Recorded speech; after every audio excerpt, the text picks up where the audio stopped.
Today is the first day of ball bouncing this season. Looking for halibut. Here with Joseph. He is a friend I met on the Player Supreme 2 years in a row, and we had talked about this. We had talked about fossil hunting, which is what he does. He'll tell us more about that later. And I was supposed to go, but I chickened out because I'm really scared of valley fever. Yeah, a legitimate concern out there. But I might do it. I mean, he's been reassuring me, and he's shown me like some of his latest finds, some megalodon teeth and some white shark teeth, and around some like fossilized seal bone. That's sort of my job. Yeah, so he actually has them available for sale if you guys want. I'll leave a link to his store so you guys can check out what he's able to find, and he's gonna kind of start sharing more of it. So that's exciting. But we were supposed to do that, but then come out here and fish, and then he mentioned halibut, and I'm like, oh, we might be able to do that. And then the weather opened up, so we're out here, and I'm gonna kind of show him the ropes and hopefully land some big flatties that you guys get to see. And our fallback plan, if it does get too windy out here, we're gonna tuck in and hopefully catch some lingcod and other rockfish. So kind of a smorgasbord. But if we end up landing some halibut, we'll do that all day. So we're at the spot. We're gonna drop down our ball bouncing rigs and start our troll. And hopefully by the time we're in the hot zone, we got all 4 rigs down. So the 2-pounders are gonna go off the back. So we'll just link this.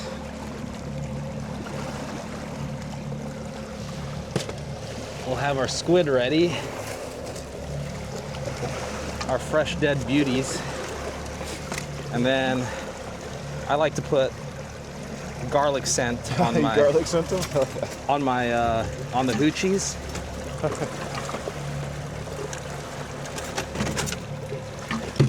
Is that the hookup bait stuff? Yeah. Yeah, I've seen the guys using that a lot. It seems to be really effective. And it stays. It's like so oily and sticky. That's funny. So you use that stuff too? Yeah, I've never bought it and tried it, but I better start using that. Because I've noticed some of the guys who really do well on the bass are always using it every time. Yeah. And then, like I said, all you do is you just hook the bait through the nose, through the cartilage or whatever. Make sure that slides down. And what you're wanting is you'll just kind of watch and make sure that the action is right. Pretty. Yeah, look at that. Oh, look at that. That's way more action than I thought it would. Yeah. Oh, but so that's what that flash is there for, because it really gives it the action. Yeah. Damn. That's cool. And we just send it down slowly, because if it goes down too fast, it can tangle on its way down and just be a mess. So you'll hear it stop, and you'll see the rod kind of make a few bounces, and that's how you'll know you're on the bottom. And then you'll probably give it a little bit more, because eventually it starts to settle in, but you have to keep on feeding it line until you can just leave it alone until you get bit. Awesome. But yeah, I set my drag so that we can do this and just let it kind of feed out on its own. A lot of people kind of babysit it and let more line out, like way too fast, then more line, then way too fast, and it's just, no, just one and done. It seems pretty effective. Yeah. 'Cause I think that's definitely something I've noticed watching other videos and stuff. Just like that tangled up ball of disaster seems to be like a common occurrence. Sure, yeah. You know? That's exactly what you don't want. Yep, next rig going over.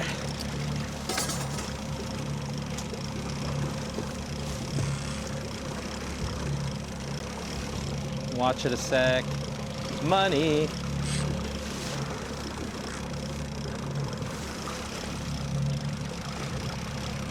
Any contact yet? I'm not sure. Yeah, sometimes you gotta stop it and then see, nope, not yet.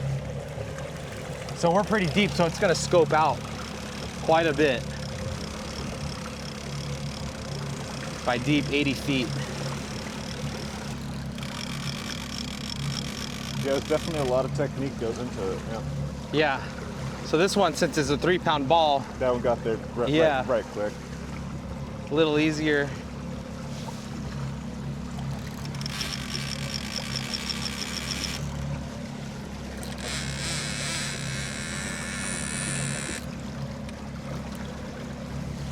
Yeah, kind of want that.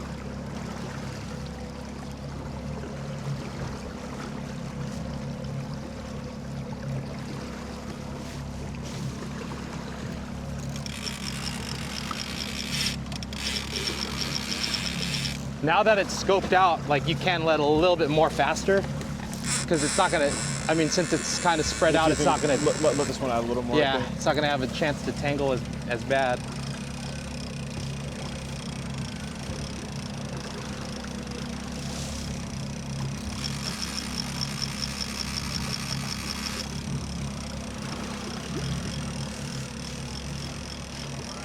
Perfect, perfect. We're pulling up on the spot.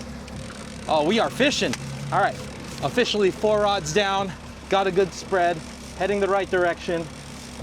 Ugh. Exciting. Yeah, I have no reports, no nothing. I'm just starting at 80 feet, wanting to see what's out here. And hopefully it doesn't take long to get bit, but it's fun showing Joseph the ropes and let him see how we do it here. It's a little different down south. We are going a little fast, so I'm gonna put our drift sock down.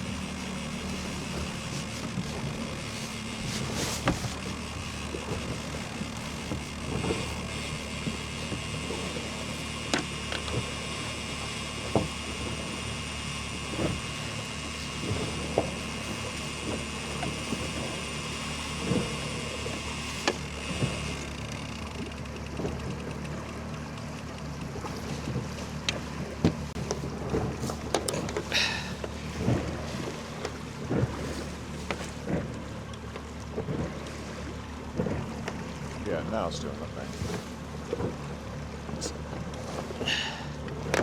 All right, that drift sock will slow us down a little bit. Drift sock right under the hull. Oh, that's cool. You launch it from the front? Yeah, slows us cool. down. Should be perfect.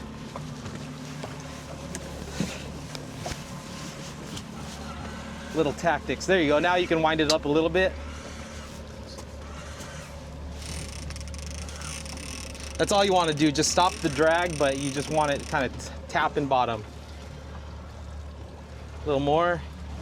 You want the intervals to be just even a few seconds. Perfect, dude. But if you can get that consistent cadence of like one bounce every 3 seconds or 4 seconds, it's just gliding over the surface right where those halibut want to eat. A couple more cranks then. Yeah, see right here, I'm a little too fast. It's just vibrating. When it's vibrating, you're dragging.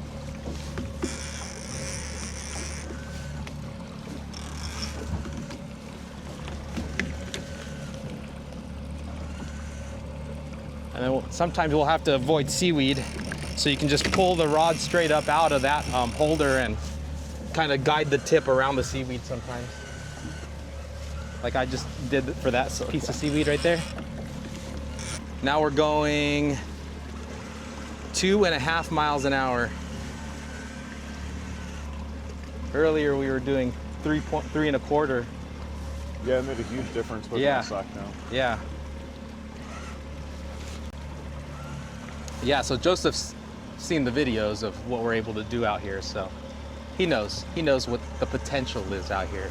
But yeah, it's just been so nasty out here the last 5 months. It's been gross. No one's been able to come out here, so this is kind of the first time, so it feels really good to be out here for sure. And then knowing that the weather's supposed to be good for us today, so we'll have a really good shot at some quality halibut.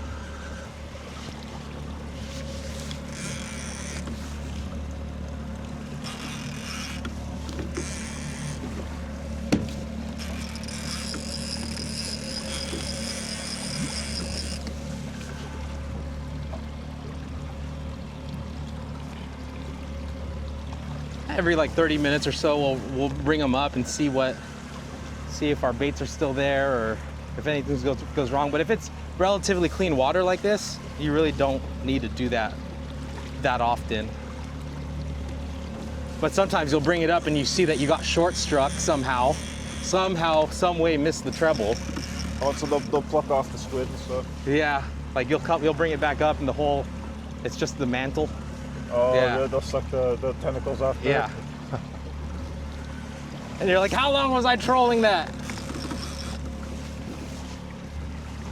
And then the more accustomed you are to watching the rod tips, the more you can tell if something funky's going on and, oh, I'm on seaweed or something, you know you're on bottom, but it's just sluggish looking. Are there other like test fish down there that'll ever like take the squid and mess with it? No, that's good. So you don't have to worry too much about like random lizard fish or something. Moving too fast for sharks. It's pretty effective way to single out halibut. Excellent. Yeah. There's more squid. But it's not like thick, like where it's like, oh my gosh, like. With that squid down there, those little speckles? Yeah. Yeah, sometimes it's just a cloud of them. Yeah, well the water's been like 54 or so-ish, and that's when we're catching them in like 60 feet of water. Okay. Or a little less down in like OC like a month ago. So okay. I imagine they're migrating kind of back and forth in that water column. I mean, sometimes when we go in there and drift them, we were in like, like I said, like 10 feet of water a couple months ago, 50, 55 degree water, like 10 to 20 feet. They're not afraid of the skinny stuff. Out, Mind you, we don't catch like a ton of them. Yeah. Those trips, but definitely pulled a few. Here, it's a quality game. Yeah, no, if you got a 40 pounder down there, it'd be legendary. It's kind of sad though, like after a while you catch a 28 and you're like, meh, okay. Not as exciting. I mean, I guess also it depends on how you catch them too. Ball bouncing, if you're ball bouncing, you want that mid 30. Oh, that's a biter. That's a biter, Joseph. That's a biter. Oh, wait, oh, it pulled off. Damn, I was trying to let it get hooked on. No, you did the right thing. You did the right thing. They should pin themselves. Oh, we got bit. We got bit. Let's go. Let's go. Let's go. We're in the zone. We're in the zone. We're in the zone.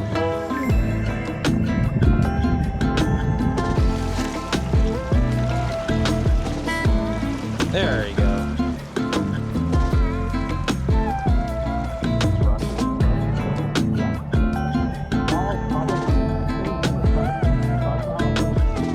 All right, guys, we're about to make our last pass. That way we still have a nice window for some bottom fishing.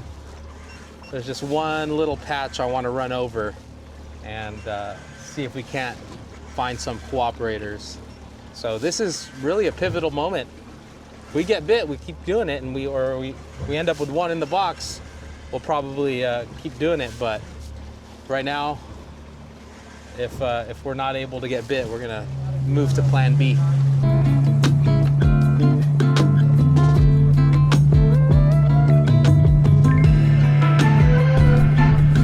What is that? What is that?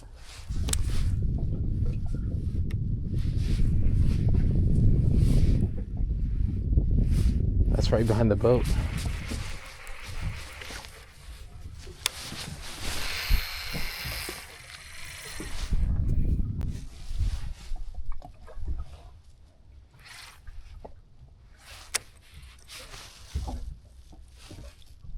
Oh. Oh. Just got tapped. Whenever I see that, I start whispering.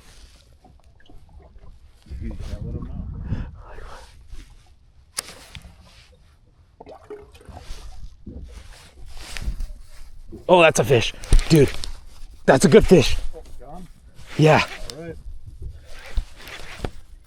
Oh, that's a... Bro, that's a real fish.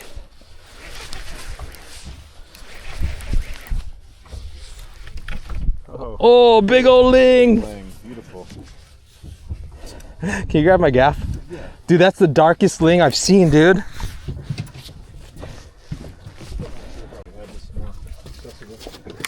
I should have. That's a nice ling. That's a nice ling.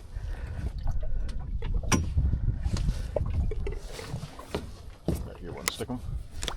Oh, yeah, I can. Here, hold the rod. Just.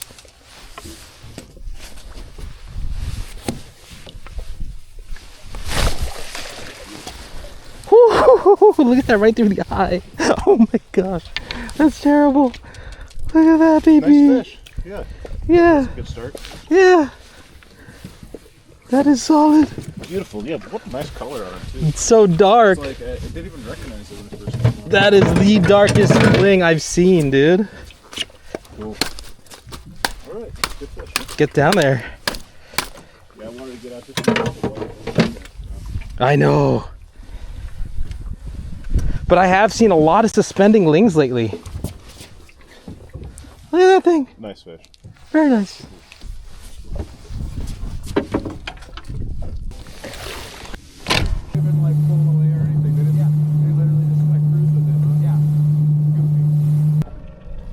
Yeah, right there, right off the stern.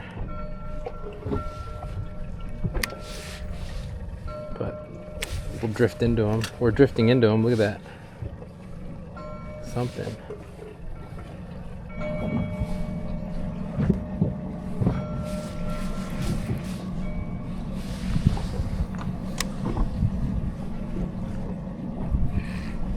See those things suspending? Yeah, those are fish, though. Yeah.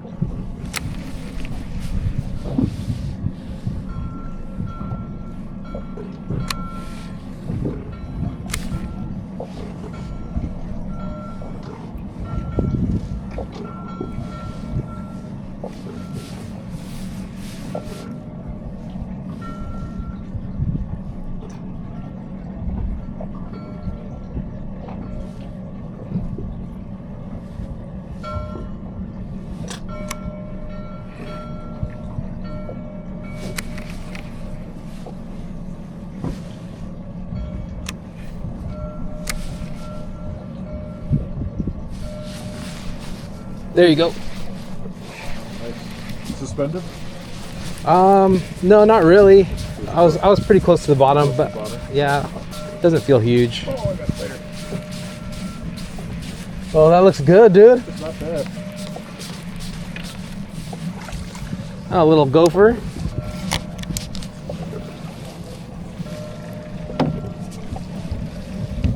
All right, I might.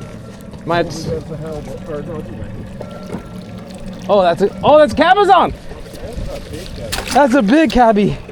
Wow, that's the biggest. Woo! I couldn't tell what it was. Oh my gosh, that's That's definitely a personal best cabin. that's a nice cabby. Okay. Let's go. Wow. Heck yeah. Yeah. Whoa. Dude, hold that up. Yeah, that's not bad. That's yeah, like I say, I've never got one even close to that size. Let's go. Wow. Yeah, that's a cool. Dude, fish. that's a solid one, Joseph. Woo! Neat. Well, that was neat. That thing hit like a tank right there. Yeah. Cool. That's on the new color too. That's the watermelon jack that cabby came on. That's all of The 18 inches, dude. That little ling too on the same one. Yeah. Dude, we can go double those if you want.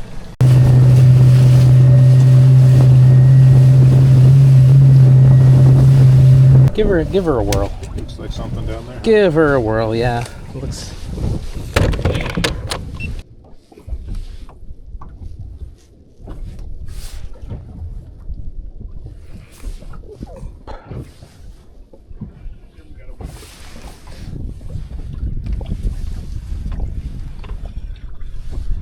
Let's go. Oh, that's a chunky. Little chunky gopher. Yeah, there's a lot going on down there.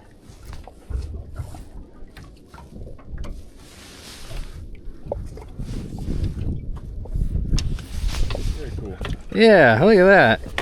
Yeah, they're the personal best gopher. First one. Pretty rare to get to catch a new species, so that's cool. Heck yeah, man. Yeah, I mean, it's not a giant one, but I'm super stoked. Yeah. Any new species is great. You know, good stuff. Beautiful pattern. Yeah, that one's pristine. That's a specimen. Yeah, that's cool.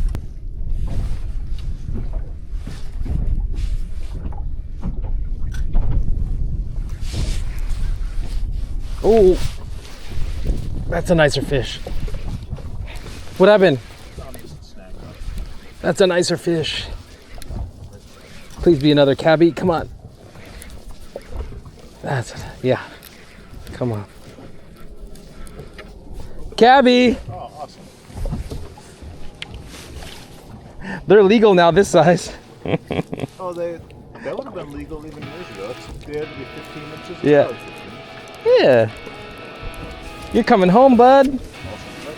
You're coming home. Yeah. There you go. Oh, yeah. Is this a cabbie? Oh, yeah. Nah, it's a gopher. And then if you do want to throw them back, since we're so shallow, they're able to swim down. Yeah, let's go. Let's go, cabbie number 2. Yeah.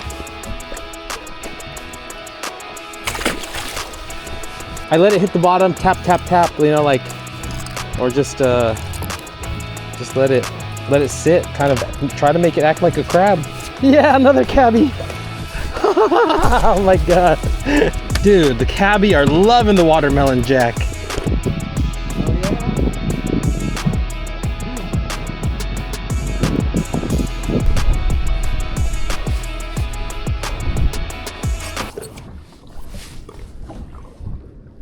But that did come into play on like why to fish here too, is because like it's easier to go back that way to get back in the jetty. That's one of my main thoughts too, is how nice it would be to just go right back. I didn't really want to go anywhere too far out and crazy. Yeah. But it's so fishy in here and like, you know, easy. So this boat's fast. It's not really not like super limited either. No. Ooh, yeah. Is this another one? Dude, it's feeling squirrely. It feels like one. Feels like one. Dude.